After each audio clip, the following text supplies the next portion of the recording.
Juntos aqui. Eu quero, nessa noite, trazer uma palavra daquilo que o Senhor tem falado no meu coração ao longo dessa semana, né?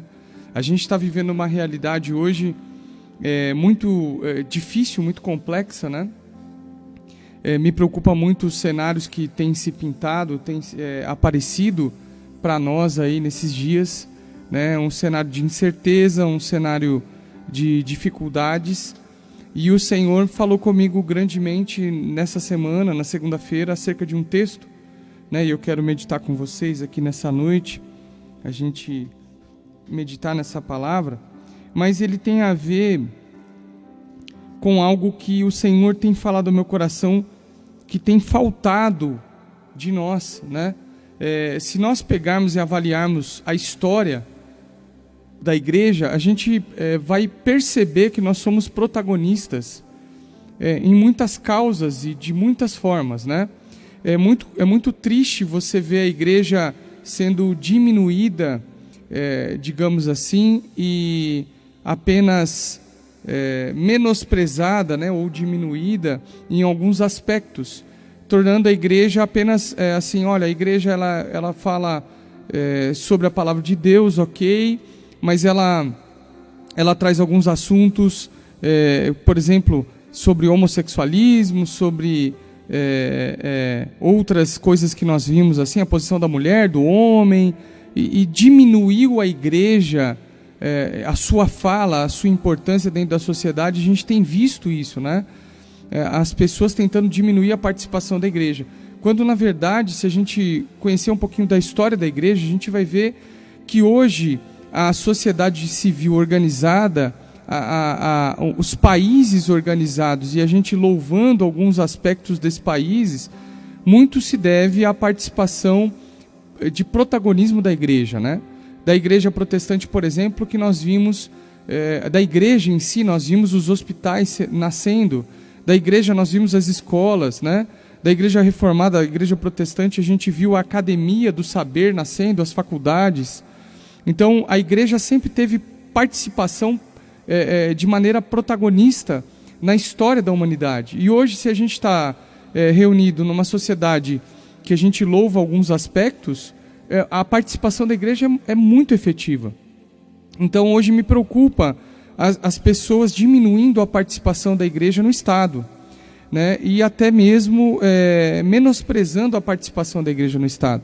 E a igreja, na verdade, ela deve adotar uma posição de protagonista nas adversidades. É justamente na adversidade que a igreja cresceu, a igreja primitiva, né? Tem gente que fala assim, nós estamos voltando à igreja primitiva. Eu não acredito muito nisso, não. Eu até sou um pouco contra essa fala, porque a igreja primitiva, ela se reunia apesar do Estado. Havia uma proibição do Estado para a reunião da igreja, e a igreja se reunia, digamos assim, clandestinamente nas casas, nas grutas, nas cavernas. E hoje nós estamos deixando de congregar, deixando de reunir por medo de uma imposição do Estado, né? Eu não estou menosprezando também a potencialidade do vírus, mas eu acho que está faltando um protagonismo. E orando acerca disso, o Senhor me levou lá em Josué. Depois de 40 anos no deserto, o povo se preparava para herdar a terra prometida pelo Senhor. E o que me chamou a atenção, eu não quero me estender muito, mas não ser menos profundo, lá em Josué no capítulo 3, nós vimos a preparação do povo para a entrada, para iniciar ali o princípio da entrada na terra prometida. E o que me chama a atenção nesse texto, lá no capítulo 3, eu vou ler a partir do versículo 1, Josué 3, a partir do 1, diz assim: De manhã bem cedo, Josué e todos os israelitas partiram de Sitim e foram para o Jordão, onde acamparam antes de atravessar o rio. 3 dias depois, os oficiais percorreram o acampamento. Olha só, eles acamparam ali diante do rio, ficaram 3 dias, e note a palavra aqui, os oficiais, ou seja, aquele que tinha uma posição de governo no povo, né? Eles percorreram o acampamento, e versículo 3, e deram esta ordem ao povo: quando virem a arca da aliança do Senhor, seu Deus, e os sacerdotes levitas carregando a arca, saiam das suas posições e sigam-na. Mas mantenham a distância de cerca de 900 metros entre vocês e a arca. Não se aproxime. Deste modo saberão que o caminho a seguir, pois vocês nunca passaram por lá. Olha que interessante. Os principais, ou seja, os líderes governamentais do povo, foram adiante do povo e anunciaram, falaram o seguinte: preste atenção porque a arca vai vir, ou seja, a arca da presença do Senhor. E quem carrega a arca da presença do Senhor, quem trazia a arca da presença do Senhor, eram os sacerdotes e os levitas, ou seja, era uma liderança eclesiástica, uma liderança sacerdotal. E eles passaram à frente e determinaram o caminho a seguir. Me chama a atenção que hoje nós estamos sendo, determinados por lideranças governamentais. A igreja está sendo demandada pelas lideranças governamentais. E aqui, diante daquela diversidade, ou seja, diante da travessia do Rio Jordão, não foi a liderança governamental que falou, é por esse caminho, é dessa maneira que nós vamos fazer. Mas não, a liderança governamental foi à frente do povo e disse, preste atenção na arca, ou seja, na presença de Deus, e quem a carrega? Os sacerdotes e os levitas. Eles vão à frente, delimitando, determinando o caminho a ser seguido.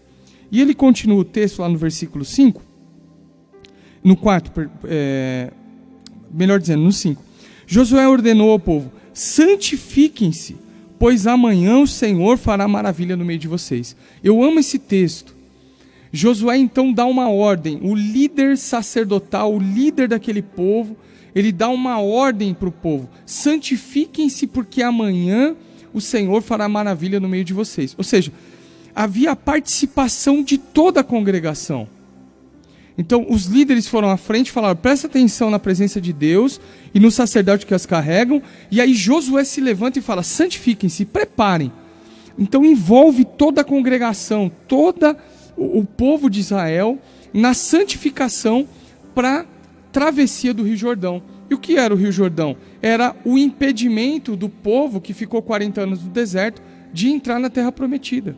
Eu quero que você preste atenção aí na sua casa, você que me ouve, que me assiste nessa noite, nessa live, e todos que estão aqui, essa família linda que está aqui.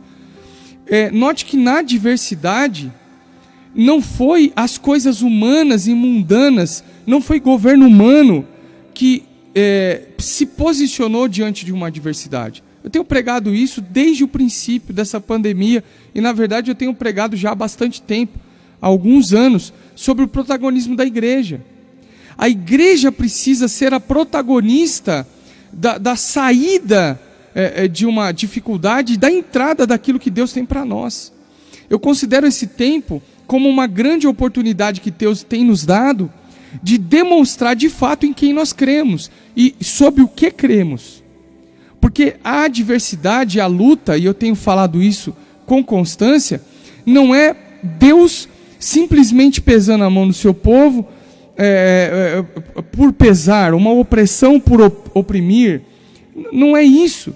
Mas a adversidade, a prova, é a oportunidade que Deus me dá de refletir aquilo que eu creio.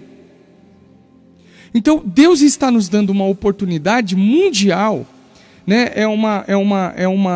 é a ira, sim, do Senhor derramada sobre o mundo, mas misturada com a graça e a misericórdia de Deus, estendendo a oportunidade para aqueles que creem de demonstrar verdadeiramente a nossa fé. Será que nós ficaremos desesperados? Será que nós estamos perdidos? Onde que nós estamos? Qual a posição que nós temos tomado como igreja? Eu, como templo do Senhor, templo do Espírito, e quando me reúno aqui, então, participo dessa igreja que está congregada aqui neste lugar, qual que é a posição que nós temos tomado diante da adversidade? Será que nós estamos esperando a demanda vir dos nossos governantes? Será que é o governante que precisa dizer para a igreja o que ela deve fazer? Eu acho isso um contrassenso. E tem gente falando, não, é Deus promovendo a igreja primitiva. É um mito da igreja primitiva, porque a igreja primitiva ela deve ser primitiva todas as vezes que eu me relaciono com Deus, amá-lo acima de todas as coisas, me entregar acima de todas as coisas, realmente fazer aquilo que que o Senhor nos pede. E quando eu faço isso, eu estou sendo igreja primitiva. Só que tem um detalhe, a igreja primitiva, ela se reunia apesar do Estado. Então esses dias me incomodou muito, eu ouvi alguém falando o seguinte: não, Deus está permitindo nós sermos a igreja primitiva, nos reunindo nos nossos lares. Poxa, quando que a gente deixou de reunir nos nossos lares? Quando Deus disse que era para parar de reunir nos nossos lares, de ser igreja com a minha família, de juntar com a minha esposa lá, ler uma palavra, orar com as minhas filhas? Quando Deus pediu para parar? A igreja primitiva, então, tem um detalhe. A igreja primitiva, ela se reunia apesar do Estado. O Estado, Roma, queria matar os cristãos a partir de um pedido dos judeus, e aí os judeus iam para as casas, iam para as cavernas se reunirem. Então, onde está acontecendo isso? A igreja está acovardada. Note que aqui, Deus determinou que a presença dele e os seus sacerdotes fossem à frente do povo, delimitando o caminho a ser seguido. E ele continua no versículo 6 e diz assim: e disse aos sacerdotes: levantem a arca da aliança. Olha o que ele está dizendo. Disse aos sacerdotes: levantem a arca da aliança e passem-a à frente do povo.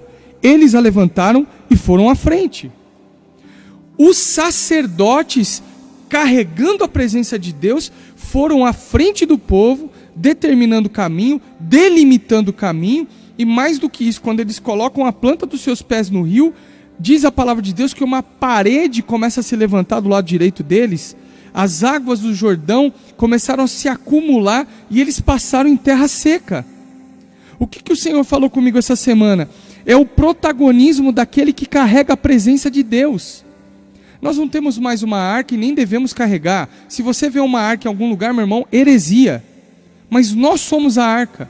E ao mesmo tempo somos os sacerdotes. Somos os levitas. Ou seja, a presença de Deus está em nós. É nós que precisamos ir à frente do povo, determinando, delimitando o caminho que nós devemos seguir. Não são as autoridades que devem falar para a gente o que a gente deve fazer, né? Eu não quero misturar aqui com política, mas nós estamos vivendo um tempo absurdo, onde os governantes estão encerrando o povo dentro de casa. Eles estão colocando medo na população, né? É só notícia pavorosa, não sei nem se existe essa palavra, mas só notícia apavorante, só coisas malucas, e o povo de Deus, que deveria delimitar o caminho, proclamar um jejum santo, reunir toda a igreja para jejuar. Santifiquem-se, Josué capítulo 3, versículo 5. Santificai-vos, porque amanhã o Senhor fará maravilha no meio de vós.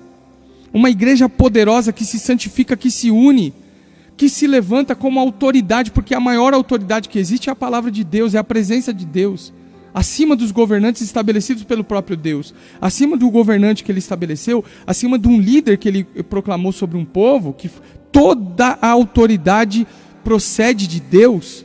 Existe a palavra do Senhor. E essa autoridade que Deus está nos dando para os levitas, para os sacerdotes, para a sua igreja, de passar adiante do povo e delimitar, apontar o caminho. Então, igreja, você que está me assistindo, você que ouve aí a palavra do Senhor, você que é templo do Espírito Santo, né? Você que é um servo de Deus, essa palavra é para nós. É um tempo da gente se levantar e nós apontarmos o caminho. Vamos para cá, vamos para lá. É um tempo onde os pastores, os líderes precisam se unir e falar a mesma coisa. Eu vejo hoje, com toda essa diversidade, eu não tenho... Eu falo isso na igreja, né, e gosto muito de repetir, eu não tenho nenhuma procuração de Deus para falar mal da igreja. Eu abomino a gente falar mal da igreja. Pelo contrário, a gente tem que promover a igreja, porque é a igreja do Senhor. Eu vejo, nos tempos atuais, Deus permitindo que as impurezas da igreja fiquem de lado. Eu vejo uma movimentação de líderes se unindo, né? Eu falo pela nossa igreja mesmo, a Igreja Lagoinha. Quantos líderes se unindo? Hoje eu pastoreio pastores, né, já há muitos anos. Então eu tenho pastores lá que estão comigo e a gente se unindo, caminhando para o mesmo lado, falando a mesma língua. Então é um tempo que a igreja está se unindo, justamente para apontar um norte. E eu vejo uma parte dos crentes perdido. Para onde eu vou? O que eu faço? Né? Aquela questão do mineiro, né? Proncovô, oncotô, proncovô, né? E o que eu vou fazer? a igreja está meio perdida. Eu não digo a igreja no total, tem uma parte da igreja perdida, tem uma parte da igreja que não está acreditando no servo, nos profetas, tem uma parte da igreja que está meio que sem saber o que fazer, sem saber para onde, não tem uma referência. Eu quero dizer para você, nós temos que assumir um papel protagonista nessa história. Somos nós que Deus levantou no meio do povo, da nação, de Jundiaí, de São Paulo, do Brasil, para delimitar o caminho, para apontar o caminho. Ontem eu recebi a notícia de um jovem que se suicidou no meio dessa pandemia.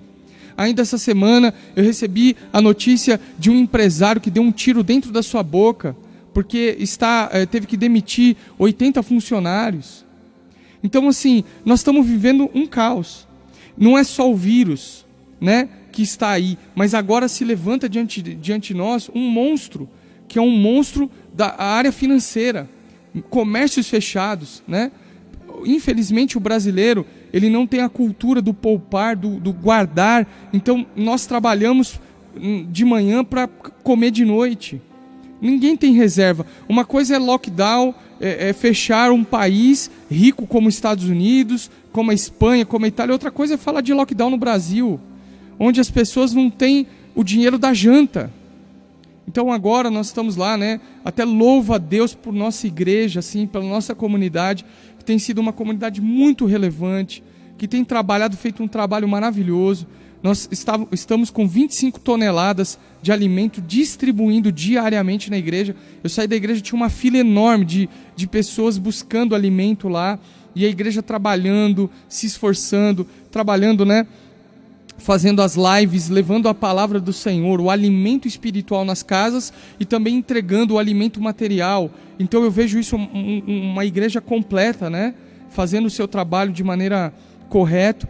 E eu louvo a Deus por conta disso. Então a gente está vendo uma fila de pessoas buscando socorro. Eu tenho recebido inúmeras mensagens no meu celular de pessoas pedindo socorro, né? Por conta dessa adversidade, desse momento difícil.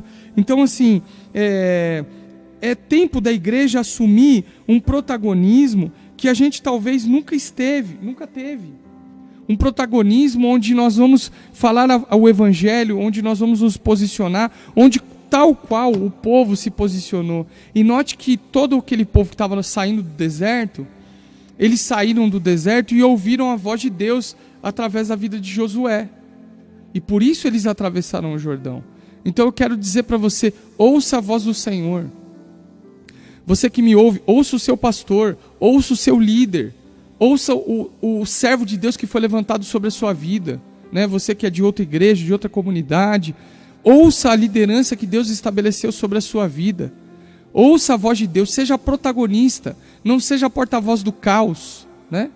Hoje estavam chamando o Dória de Ditadória, e o Bruno Covas de Bruno Abre Covas, né? Porque estava colocando pânico e medo em todo mundo. Para de ouvir a Globo, para de ouvir o jornal, meu irmão. Ouça a palavra de Deus. Deus nos levantou para dizer que Ele está nos conduzindo em meio ao caos. Nunca Deus disse que nos pouparia, mas Deus disse que estaria conosco em meio ao caos. E a igreja é protagonista de se levantar, passar com a arca da aliança à frente e à frente do povo mostrar e apontar o caminho. Então essa palavra Deus colocou no meu coração. Eu não sei quanto tempo nós temos aí, mas não quero me estender muito não, quero ser breve, mas é isso que o Senhor tem colocado no meu coração essa semana. E eu confesso que eu me como que eu vou falar essa palavra? Eu vou ser verdadeiro, posso ser verdadeiro aqui? Eu me irritei muito com a posição da igreja, porque tem sido uma igreja acovardada. Eu não digo a igreja no geral, mas eu digo uma parte da igreja está acovardado, está com medo, né? Está ouvindo, é mais fácil ouvir um governador, um prefeito, do que ouvir o que o Senhor nos fala, né? Então o governador fala, tem que fechar tudo.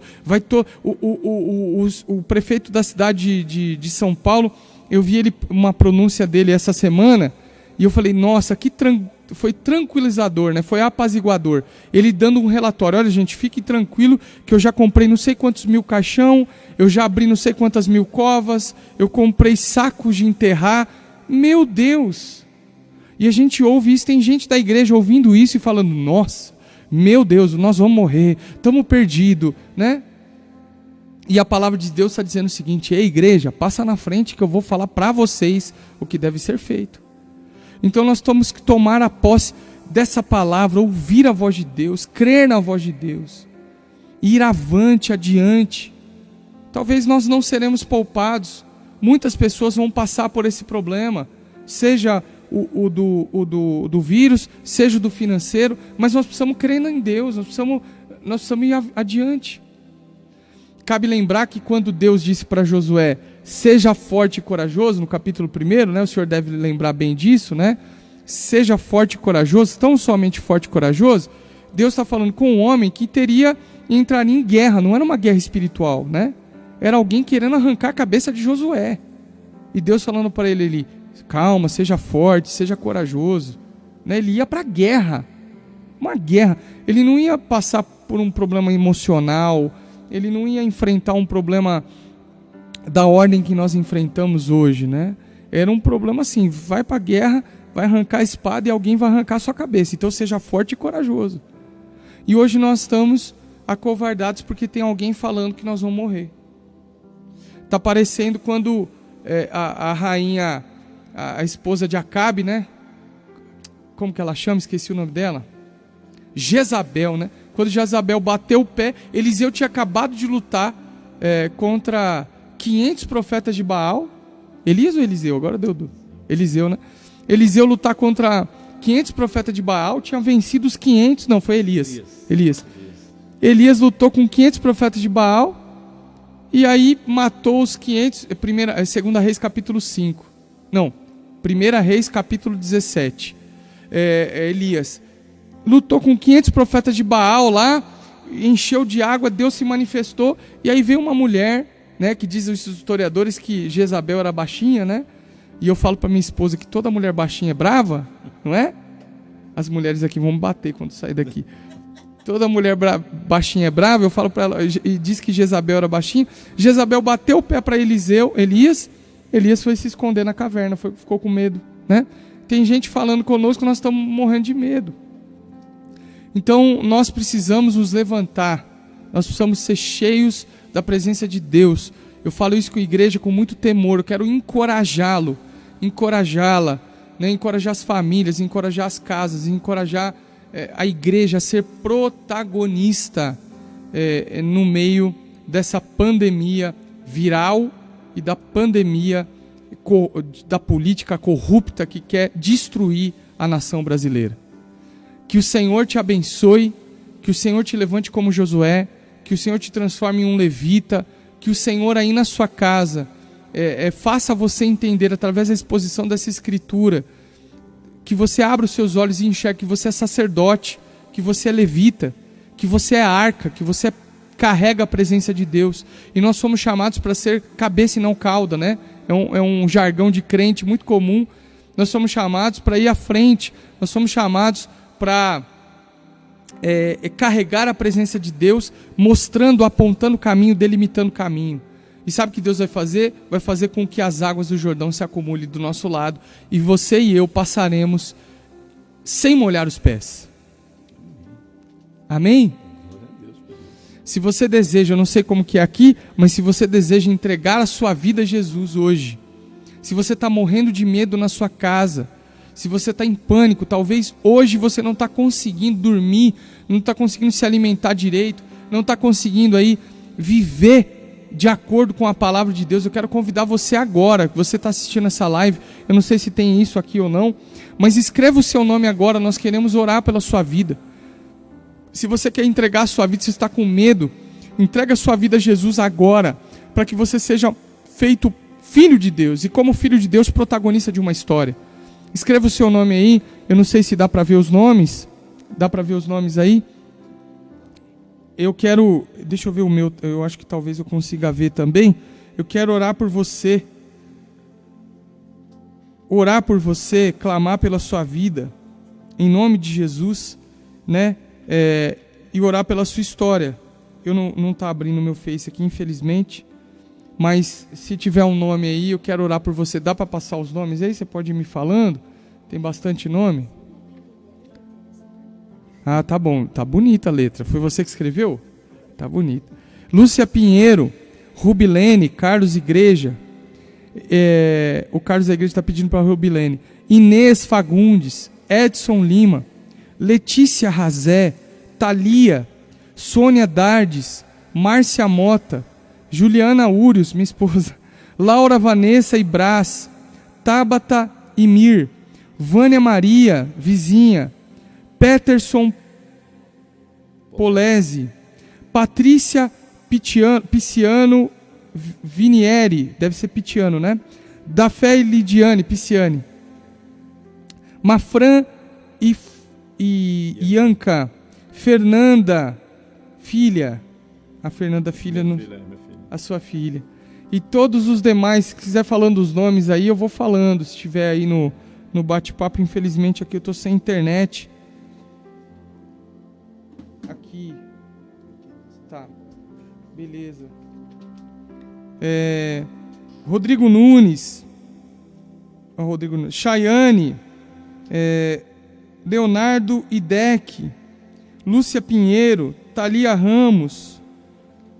Eu oro por todos esses, Senhor, em nome de Jesus, que nessa noite necessitam da Tua palavra, que necessitam de força, de fortaleza, que necessitam, Senhor, em nome de Jesus, de ser sustentado pelo Teu poder. Senhor, eu oro por aqueles, Senhor, em nome de Jesus, que precisam de coragem, Senhor, em nome de Jesus, que precisam receber, Senhor, a Tua palavra nessa noite de uma maneira especial. Senhor, Pai, eu te peço, Deus, que o Senhor, em nome de Jesus, possa, Senhor, em nome de Jesus, aquecer esses corações. Visita, Senhor, aqueles que estão no hospital, visita aqueles que estão fora do país, visita aqueles que estão fora da cidade. Espírito Santo de Deus, cura, Senhor, traz cura para o enfermo, traz cura para aqueles necessitados nessa noite. Espírito Santo de Deus, visita cada lar, essa mulher que está na cozinha ouvindo essa mensagem, aquele que está trancado, Senhor,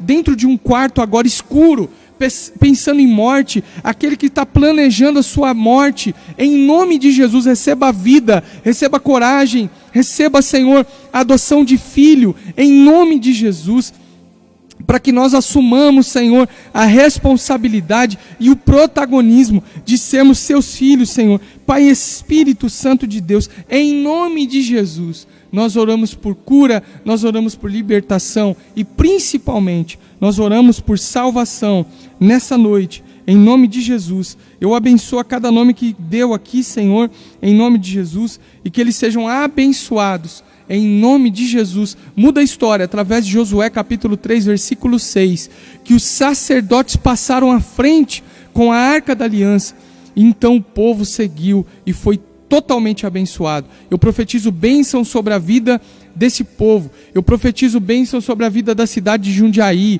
eu profetizo, Senhor, sobre o prefeito dessa cidade, meu amigo Luiz, que ele seja dirigido, sua mente, o seu coração, Pai, que toda movimentação política que atrasa, que amarra o país, nós repreendemos em nome de Jesus. Eu oro pelo governador Dória, Senhor, Pai, em nome de Jesus, o Senhor colocou ele ali, Pai, a palavra diz que quando o líder que o Senhor colocou porta a espada, é para corrigir o povo. Então, Senhor, abra os nossos olhos para que nós possamos compreender o que nós devemos aprender. Pai, abençoa o Bolsonaro, Senhor, em nome de Jesus, como presidente máximo dessa nação. Dá para ele sabedoria, dá para ele unção, dá para ele, Senhor, visão da Tua palavra. Em nome de Jesus, nós te pedimos, nós te agradecemos, abençoando o Teu povo, a cidade de Jundiaí, proclamando desde o princípio dessa pandemia, que Jundiaí não seria, Senhor, não passaria Senhor, por números como outras nações passaram. Eu profetizo que o Senhor está cercando essa cidade, não porque nós somos egoístas e oramos por isso, mas porque aqui há um povo que está clamando e se posicionando em nome de Jesus. Amém. Amém.